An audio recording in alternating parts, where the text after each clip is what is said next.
The air in the kitchen hung heavy, thick with the scent of burnt toast and unspoken words. As Daniel stared at the note trembling in his hand. It's just one night, my love. A chance to live a dream. I'll be back by morning. Please understand. The words, scrawled in Elena's familiar, looping cursive, sliced through him like a dull blade, each letter a fresh wound. The clock above the stove ticked relentlessly, 11:47 p.m., its mechanical pulse mocking the stillness of the house. She was gone. Out there, with him. Her dream man. Daniel's chest tightened, his breath shallow, as the room spun in a haze of disbelief and raw, gnawing hurt. He sank into a chair, the wood creaking under his weight, and read the note again, as if repetition could rewrite its meaning. His fingers traced the paper's edge, worn soft from his grip, and he pictured her writing it. Her dark hair falling over her face, her lips pursed in that way she had when she was nervous. Was she nervous? Or was she exhilarated? Her heart racing as she slipped out the door, leaving him behind? The thought ignited a spark of anger, but it flickered out, smothered by a wave of confusion. How had they come to this? 20 years of marriage, 2 kids, a life built brick by brick. How could it unravel in a single careless sentence? The house was too quiet, the kind of quiet that amplifies every creak and whisper. The kids were at his sister's for the weekend. A detail Elena had orchestrated with unsettling precision. He hadn't questioned it at the time. Why would he? She'd been distant lately, sure, her smiles a little too quick, her eyes lingering on her phone. But he'd chalked it up to stress, to the grind of their routine. Now those moments replayed in his mind like a reel of missed clues. The way she'd linger in the bathroom, the faint scent of a new perfume, the late-night texts she'd dismiss as work. Each memory was a pinprick, sharp and cumulative, building a picture he didn't want to see. Daniel's gaze drifted to the counter, where a half-empty bottle of Merlot stood beside 2 glasses, one smudged with her lipstick. They'd shared a drink last night, laughing about some forgotten joke, her hand brushing his arm. Had she known then? Had she been planning this while she smiled at him, her eyes warm but guarded? He wanted to scream, to hurl the glass against the wall, but his body felt leaden, anchored by a grief he couldn't yet name. Instead, he stood and paced, his footsteps heavy on the hardwood, each step a futile attempt to outrun the truth. He stopped at the window, the night outside a void of inky black. Somewhere out there, Elena was with him. Who was he? A coworker? A stranger? Someone she'd met at one of those conferences she'd started attending alone? Daniel's mind churned, conjuring images he couldn't banish. Her laughter, her touch, given to someone else.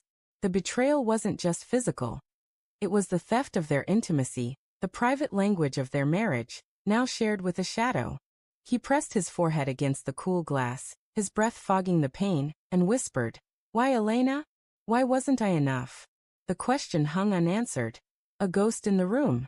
He thought of calling her, demanding answers, but his phone sat untouched on the table. What would he say? Come home? I forgive you? The words felt hollow, unmoored from the storm inside him. Forgiveness was a distant shore, and he was drowning in a sea of doubt and rage. Instead, he grabbed his keys, the metal biting into his palm, and headed for the door. He didn't know where he was going, only that he couldn't stay here, suffocating in the ruins of their life. The car roared to life, its headlights cutting through the suburban dark. The streets were empty, lined with neat lawns and glowing porch lights. A facade of normalcy that mocked his unraveling world. He drove aimlessly, the radio off, the silence amplifying his thoughts. He remembered the early days, Elena's shy smile at a college party, the way she'd blush when he teased her, their first apartment with its leaky faucet and mismatched furniture. They'd been a team, hadn't they? Or had he missed something even then, some crack in their foundation? His phone buzzed, jolting him. A text from Elena. His heart lurched, hope and dread colliding. I'm safe. Don't worry. I love you. The words were a punch, their simplicity infuriating. I love you. How could she write that now mid-betrayal? He gripped the steering wheel, his knuckles white, and pulled into a deserted parking lot, the neon sign of a closed diner flickering above him. The air smelled of rain and asphalt.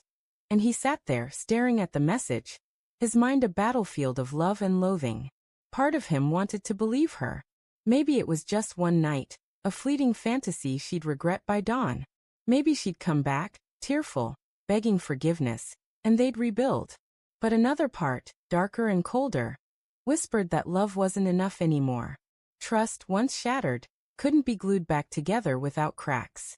He thought of their kids, Mia and Lucas, oblivious to the fracture in their world. What would he tell them? How could he face them, knowing their mother had chosen a stranger over their family? The diner's sign buzzed, a low hum that matched the static in his head. He scrolled through his phone, hesitating, then opened Elena's social media. Her last post was a photo from last week, a sunset over the lake, captioned, "Chasing Dreams." He hadn't thought much of it then, but now it felt like a coded message, a hint he'd been too blind to see. He dug deeper, his thumb scrolling through months of posts, searching for clues. A comment from a name he didn't recognize.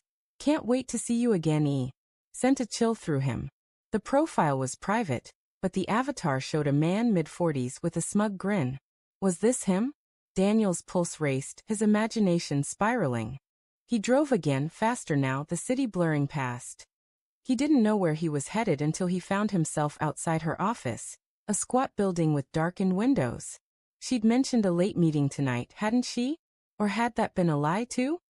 He parked and stared at the building, half expecting to see her silhouette in a window, laughing with someone else. The emptiness mocked him, and he slammed his fist against the dashboard, the pain grounding him for a moment. Back home, the clock read 2:13 a.m. The note still lay on the table, a silent accusation. He poured a glass of whiskey, the burn in his throat a welcome distraction. He thought of confronting her when she returned, of demanding every detail, but the idea repulsed him. Did he want to know? Or was ignorance a kinder torture? He sat on the couch, the cushions still holding the shape of her body, and let the memories flood him.